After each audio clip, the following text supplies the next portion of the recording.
Hello to all the comic fans, Marvel geeks, and all the nerds in between. Welcome to another episode of Vigilante Vibes, where we talk about all things Marvel, along with other fandoms, but without the toxicity that's taken up way too much space in each and every fandom. I'm your host, Megan Nicole, and we're going to have another episode of elevating all nerdy voices of the rainbow. Joining me today is my very special guest, Troy. Hi, how are y'all doing? We're so excited to have you here. Why don't you tell our listeners a little bit about you?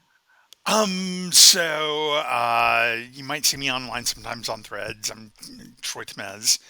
Um, been getting comics since I was like 6 years old. I've got, you know, a huge collection of Marvel and DC. I don't necessarily, have a preference for one or the other. Um, I've been catching up on all of the reading. I'm looking forward to seeing Captain America this weekend. I've got tickets for Saturday, and I'm excited to be here. Oh, I'm excited for you to be here. I think I have the shirt you're wearing, the Deadpool shirt. Yeah. Yeah, I have that. That's awesome. Um, So, I go ahead. Sorry. oh, I was gonna ask. So, what are you mentioned Captain America: Brave New World? What are you most excited to see in that? Uh, I'm looking forward to seeing Sam, and Yeah, then Anthony Mackie, and then Harrison Ford. I'm a little sad that Bucky's not going to be in it. I'm looking forward to seeing him in Thunderbolts, yeah. but they had such great chemistry in Falcon and the Winter Soldier, and I just did a rewatch of that. I'll be honest, I have been avoiding the trailers. I've probably been reading comics for about 45 years. And so when I go to the movies or see it in other media that's not a comic book, I like to see what they've done with the story sometimes and be surprised and see how they've adapted it and what kind of changes they might have made. So I have a tendency to run out of the theater when there's a trailer. So that I can, just be surprised because having read comics for so long, you know, there's a lot of different storylines that I've seen.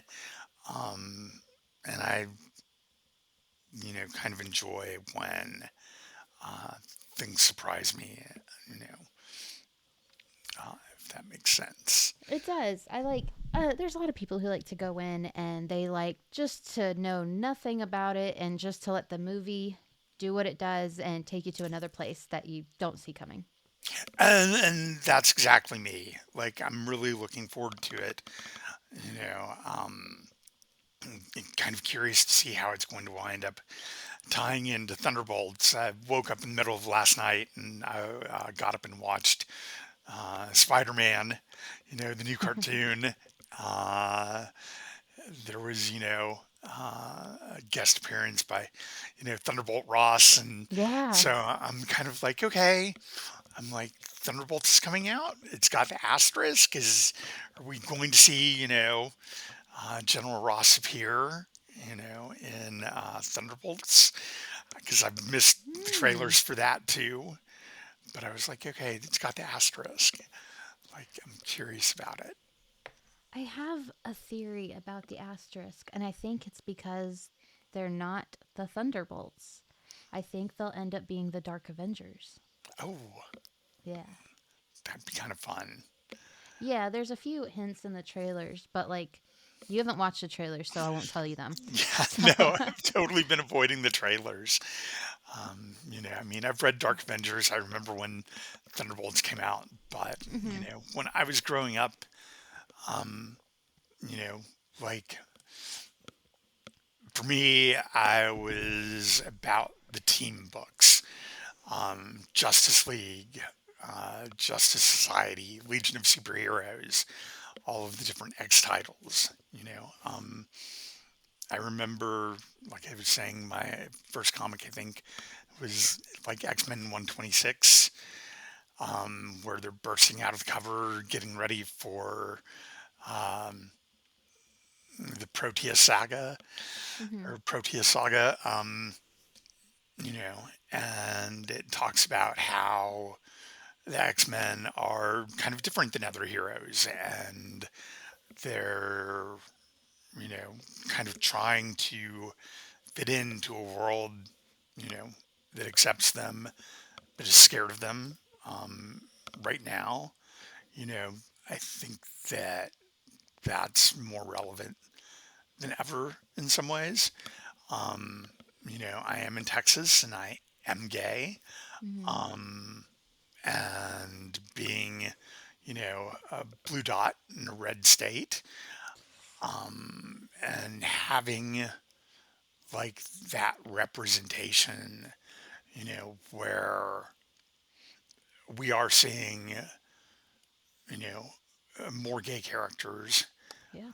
like Wiccan and Hulkling. I think that, those are some positive examples of representation, kind of getting to see what healthy relationships look like, but also kind of just being able to see myself, you know, in comics in a way that, might not have happened, 30 or 40 years ago. And I think that representation has really come a long way. I think the same. And I also do think they have a lot longer way to go because, I mean, yeah, there is representation, but you have like your token characters, and maybe out of 10 gay characters, you get maybe one that has their own identity outside of being gay. It's kind of like a lot of the characters, they make that their identity. But, like, did you watch Agatha All Along? Absolutely. Absolutely. I did the Agatha watch along parties. Yeah, Um, yeah. I really enjoyed how they handled Billy, and they didn't shy away from who he is as a gay man or as who he is as a character, and they flawlessly made it to where all of those things are Billy. He's not the gay character. He was the strong, powerful character who is gay. yeah, it should just be kind of one aspect of him because, you know, we're a lot of different things. Mhm. Um, and, sometimes when they've written characters, I remember when North Star first came Yeah. out, it was Yes. such, a big deal. And in that particular story, he, you know, adopted a baby who was HIV positive. Mhm. Um, and at the time, it was really groundbreaking. But I think that we need to expand, you know, kind of beyond those limits, um, of just having, you know, I seem to remember reading articles where John Byrne had wanted to make him HIV positive. It was around Alpha Flight 50. He was kind of sick for a bit, and they took him off to Asgard, and he and Aurora were elves for a while.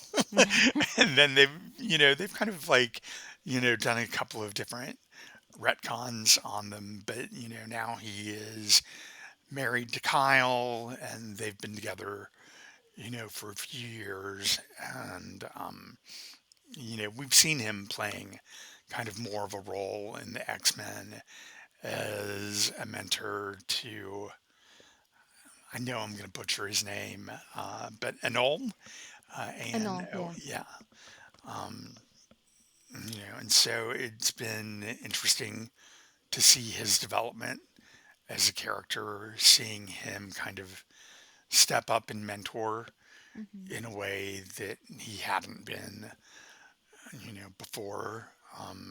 I liked the X Factor series with him, Aurora, Dakin, Prodigy, Boy, where they were, you know, checking to see whether or not mutants were actually dead before they did the revival in the Krakoan era. Um, and then I don't remember her name offhand. The creator of Black Lightning, Oh just came gosh. out. over the weekend.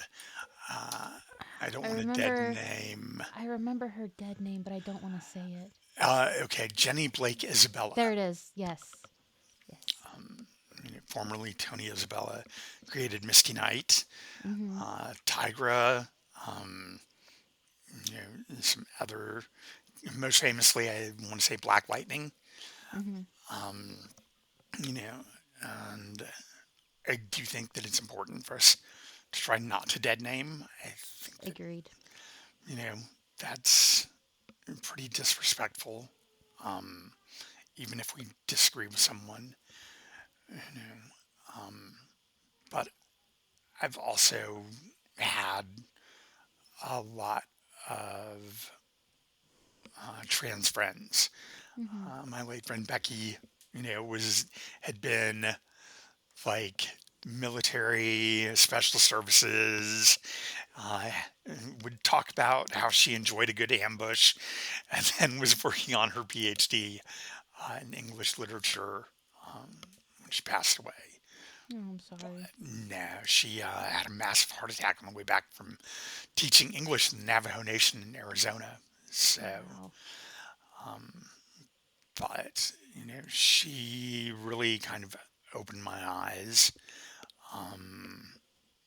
and you know, um, a couple of years ago when Supergirl was on, having Nicole Maines on there as Dreamer, one of the first transgender superheroes, and then she did some writing on Dreamer, and I think we are seeing, more representation with Tim Drake coming out as bi. I think, Superman's son John has a boyfriend. You know, comics are a little more open with it now Mhm. uh, than they were. I remember Legion of Superheroes, Keith Gibbons, 5 years later, where we did see, you know, Shrinking Violet and Lightning Lass together. But it was all very kind of subtle and a way that now we don't have to be. They were just kind of like testing the waters. Like, will people freak out? Let's just dip their toes in. Exactly. And I mean, that was like 30 years ago. Yeah.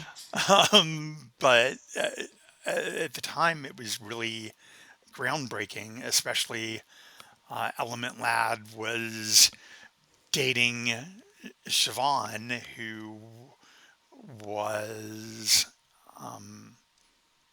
a female police officer, who then, when Earth was taken over by the Dominators, wasn't able to get the hormones that she had been taking, so that she could, you know, express as a trans woman, and she made herself more.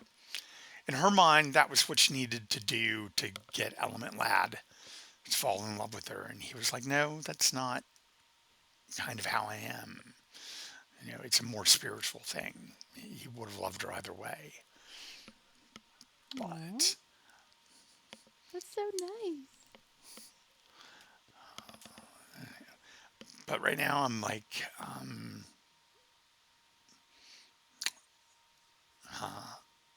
sorry, I'm trying to think of what to say. Oh no, you're fine. So you named a lot of really great characters that have shown great representation, and we both agree Rose that up. there needs to be more done because there's always been straight representation. There's always been straight white male representation, and I think having more representation is never a bad thing. Someone sees themselves in every character, Megan, you're breaking up and there's some. room for everyone because the comics world is so big. Like with Marvel, you have like the multiverse, you have everything, and what's the harm in adding more? What I personally would like is if they made new characters, new gay characters, new trans characters, all that. Don't change a character from the past because Give them their own identity. Let them be their own person. Do you know what I mean? Sorry, you broke up for a moment, so I missed part of that. Where did I lose you? Uh, right when you started talking, the screen froze up on my end. Okay. So I think they should create new characters, give them their own identities, and not change another character that's already been established because I think why not? Let them stand on their own, represent themselves. Did I lose you again? Yeah, I lost you again for a second. Uh, I think part of the reason sometimes for changing established characters Mm-hmm. is just the name recognition Yeah. and kind of having that, you know, built-in audience. Yeah. Sometimes it is, a little more difficult to establish new characters, Yeah. in new books. Um, and, I think that given the political environment right now, sometimes, people are kind of scared and worried about.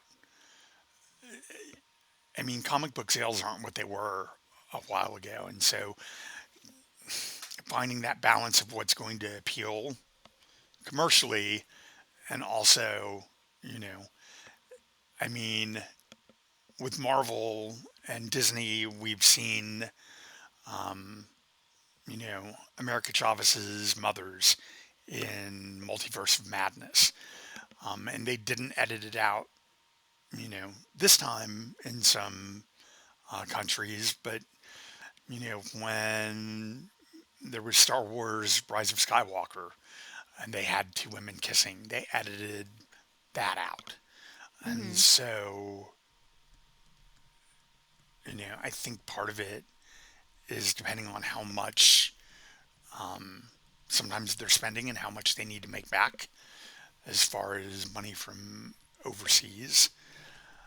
Um, but I am hopeful that we're going to continue to see representation grow and expand. There's a lot of existing um, gay characters in both Marvel and DC.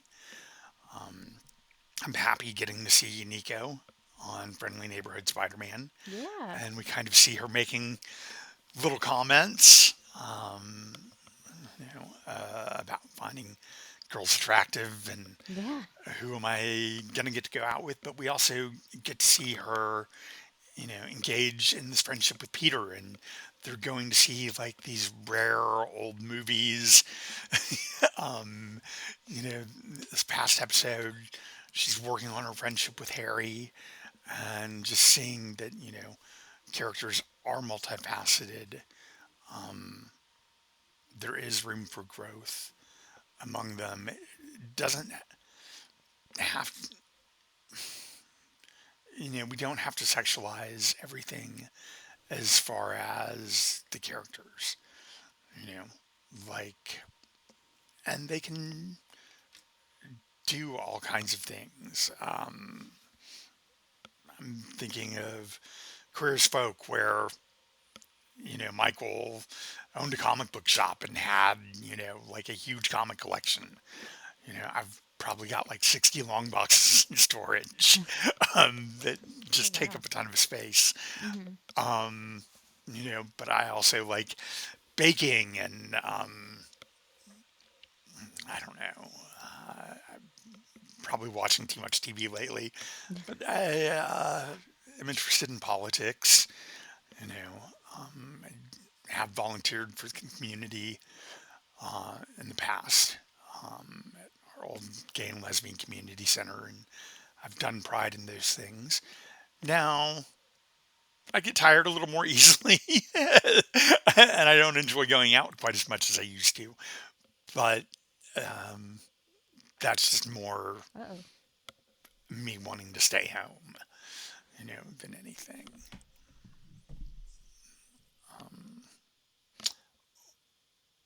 I'm trying to think of what else to say because I'm rambling. I know.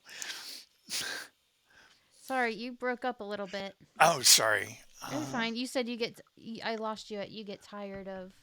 I just being a little older now. I am not out, dancing 5 nights a week like I was in my Yeah. 20s. Now I'm like, okay, I'm off work.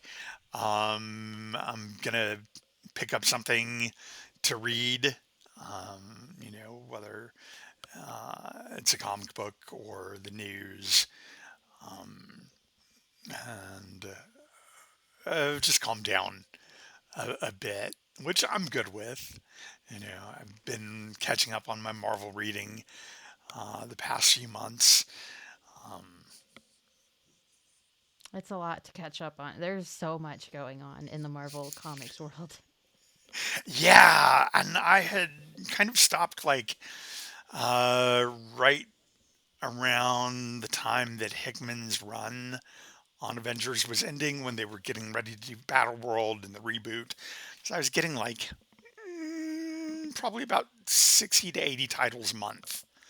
Whew. And Oh I my was like, goodness. okay, I'm like, this is too much right now. I'm running out of space. Um, and so I stopped reading for a while. A couple of years ago, I got back into it with the Krakoan era, uh, the X Men. And then, when Marvel Unlimited had a sale around Christmas, I was like, okay, let me sign up for the year, or I'll go like check out trade paperbacks from the library. I will say comics have gotten really expensive. Yeah, you they know, really have. it's definitely a little bit of an expensive habit to have, but I've enjoyed connecting with people online, Mhm. and we did a watch party of Craven the other night. Um, How was that? Really bad, and not much fun. I wanted. We were like, okay, let's see, how built Aaron Taylor Johnson is for this, and look at his abs, and uh, you can take that out as far as objectifying him, but it just was not very good. People were saying Madam Web was better. What? I liked Craven so much more than Madam Web. Oh my lord, have mercy. I haven't seen Madam Web yet, Oh, but you're I'll not I'll missing check it much. out. You'll be okay. it's a it's a movie that happened. I hope that they do cut back on some of these projects that don't really seem to have much of a purpose other than keeping the rights, I think they're done with the for the Sony verse. characters. Hopefully, Yeah, they need to put it out of its misery. they do. It's felt so unfair to the fans. Like I'm a fan of all of these characters. So in any other setting I'd be like, "Oh my gosh, a Craven movie, a Morbius movie?" And then you watch it and you're like, "Well, what was that?" That was kind of rude.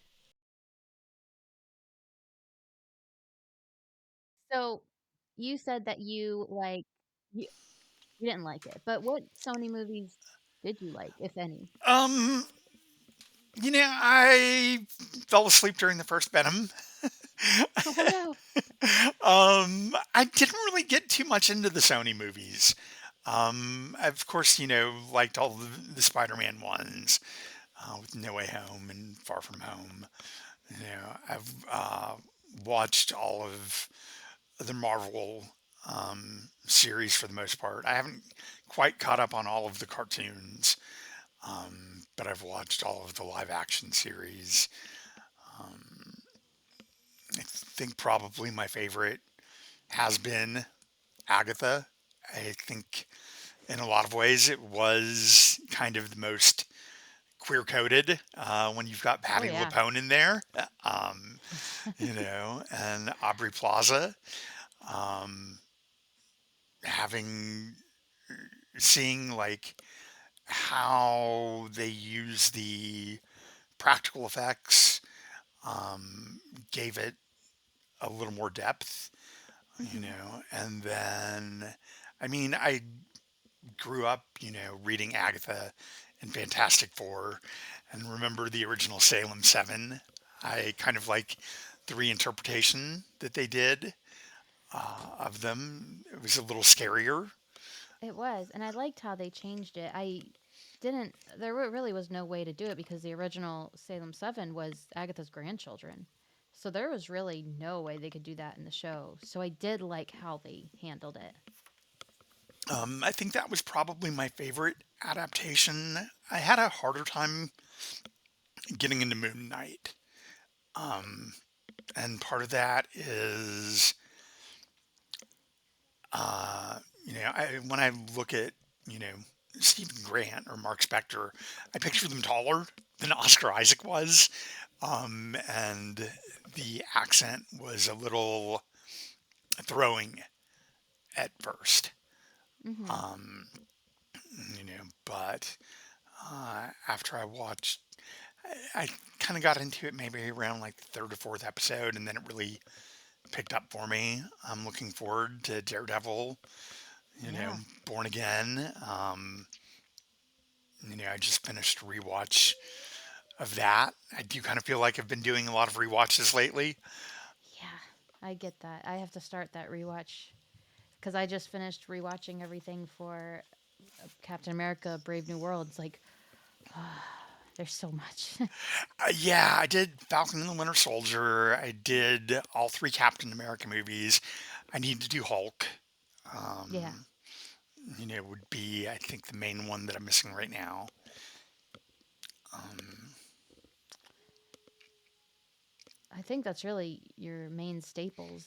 You could watch Black Widow to learn more about the Red Room, which is where Ruth will be from, or you could watch Eternals to learn about the giant sculpture statue thing sticking out of the ground. yeah, Tiamat.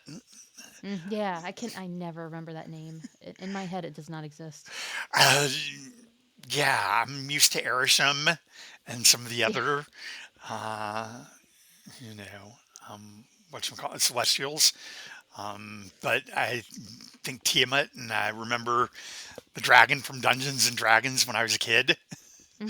So that kind of helps me with that. So I'll probably watch um, Eternals again, which I think was really underrated. Um, Yeah.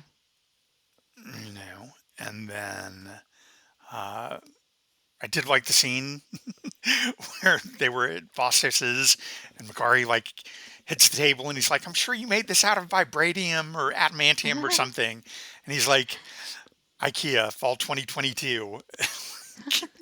Just little character moments like that. Sometimes they Yeah. slip in, where it doesn't make the character's sexuality, you know, like a focus, but you can also be like, hey, I know someone like that and I can relate. Well, Like, yeah, I did really like how Eternals handled Fastos and his family because you see his husband genuinely worried about him and his son not wanting him to leave. And they're just, at that point, they're not a gay family. They're not a gay couple. They're just a family. And I loved how normalized it was. And they didn't make it a big focal point, it was just accepted. And I thought it was really beautiful. me too. I like that no one like really had any issues with it or any problems with it. I know we were talking about how, sometimes, you know, there are older characters, you know, like in Exiles, they had Hercules and Wolverine as a couple. Yeah. Um, but in some ways, since it wasn't, the sacred timeline in Earth Yeah. 616, I was Yeah. kind of okay with it because I'm like, okay, well, Hercules, depending on which mythology you're reading, we've definitely seen him with men before. And then, Logan has been around for, like let's say in real time, 150 years. At some point, you might want to try something different. Yeah. I mean, he and Emma and Scott and Jean were doing this poly thing in Krakoa, and it's like I was okay with it in some ways because I did kind of view that as a new era. And other times I'm like, okay, so, like, let's say looking at Captain Britain and Ascani, and Kitty and Magic. Um, for me, I kind of always felt like Ascani, Rachel Summers, was gay coded. Oh Um, yeah. you know, Yeah, mm, she's in the new X Factor right now. Oh my gosh, I can't remember her partner's name. Captain Britain or Yeah. Elizabeth, Betsy Yes, thank Braddock, you. Psylocke. I never oh my gosh, I can never remember her name. I always want to call her uh Magic's name, not Magic's name, Psylocke's name, and Well, it's like, it's funny. okay, this week is she Psylocke? Is she Kawanin? Is she I know. Betsy? Is she I Captain know. Britain? It's all just so mucky and messy but I like it. Comics are weird. I like the weirdness. I love the weirdness. Yeah. I mean, uh, but it kind of felt like it came out of nowhere as far as their relationship, Yeah. between Betsy and Rachel. That kind of felt, you know, a little bit forced. Um, in the new X Men series with Kitty, I guess that one's what? Astonishing. It's not the one from Simone. Exceptional X-Men. There we go. That's what it was. Oh my lord. Written by Eve Ewing. There we go. I Yeah, had to yeah, think yeah. about it for a second. Yeah. We see her get like a girl's number, but Mhm. for some reason with Kitty, it felt a little more organic to me than with Betsy.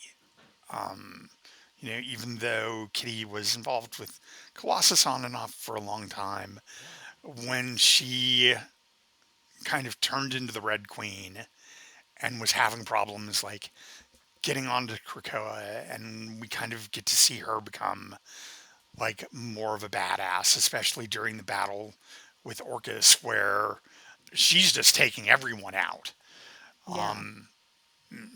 and is kind of a heavy hitter in that. Um, with the ninja skills from Ogun and everything. Um, she feels more like she's on a journey of self discovery Mhm. than Betsy. And I think part of that is also, like I remember the old Captain Britain stories where Betsy was dating um, a man, he was a telepath. They got killed, they were brought back at some point when she was working for the British government, like old 1970s, 80s Mhm. comics. Yeah, I'm excited with what all they're doing in the new X-Men comics. I didn't know what to think when they said, "Oh, we're rebooting and we're going to have all these characters, all these new teams, all these new everything." And I was like, "Oh my god." Because they did so much at the end of Krakoa that like so many different comics were released at once. So many things happened. You had to keep up with everything to figure out what was going on because they crossed over so much. And at the end I was like, "Whew." No, I'm right there with you. Yeah. And I didn't like Sins of Sinister. I really didn't either. I wasn't into it. Yeah. It was hard to follow. I Yeah. felt like one of my issues with Jonathan Hickman sometimes is that he kind of tosses out a bunch of technobabble and big jargon, Yes. and sometimes the characters get lost. You know, it seems less about the individual characterization and more like he's trying to achieve something as far as something that he wants to say. But if I can't get into the characters, it it's a little more you know, of an effort than I might Mm-hmm. like for it to be. Like right now, I'm really enjoying Jed McKay's run on Avengers. Yeah. I've been enjoying that. He's also doing great with Moon Knight Fist of Khonshu. Oh, I need to read Fist of Khonshu. I did like Good. his run on Moon Knight. I read all of that like one weekend and binged that and Blood Hunt. So I'll definitely read the last couple of issues. Fist of Khonshu. Yeah. I am kind of wondering where Bobby, Iceman, is in all these X titles. I'm like, He was in Exceptional. I think he's still in Exceptional X Men right now. He's been there for uh, two of the last installments of it. okay, good. I'm a little Yeah. behind with Marvel Universe because, Mm-hmm. it's a few months behind on that. That's okay. I'm always ahead because Marvel's like my top thing. So I'm always there. So I got you. Okay, good. Because, I will say I always had a crush on Bobby when I was a kid. Who didn't? Like, who did not like that little thirst trap? And so he always seemed like, you know, kind of one of the most normal. And he's like, I'm going to school for accounting. And, Yeah. like, He had such big dreams of being normal. and then when he was like leading a team for a little bit, enjoyed it. Um, his mini series, I think we've gotten um, him actually coming out of the closet and them retconning him into being gay. I think is one of the times where it's actually worked Hmm. because you know there's only two relationships that I can think of him having prior. One was with Polaris, Lorna Dane, and the other was with Opal. So he's just kind of always been like the youngest X-Man, kind of the last one to join of the original five. And it feels like with him not always having been such focus that you could do more with his backstory. Yeah. Yeah. I agree with that. He was the most effortless to like. I feel like he just felt the most relatable, at Yeah. least to people who aren't X Men. But no, I agree with you. So this has been so much fun. I've loved having you on. Would you mind telling our listeners where they can find you? Sure. I am on Threads is Troy, Troy. Mm-hmm. And then I'm trying to remember if I've got a dot in there or not. Uh, I think you do. But for whoever's listening, if you want to get in touch with Troy, you can look in the show notes and I will have a link to where you can find him on Threads. Thanks. And my email's first and last name, so Troy Temez at Mm-hmm. gmail.com. Great. Well, thank you so much for joining me. You're welcome back anytime. You were so great. Oh, thank you. I really appreciate it. You made this super easy and fun, and I look forward to coming back. Great. Well, So, thank you so much for listening to this episode of Vigilante Vibes.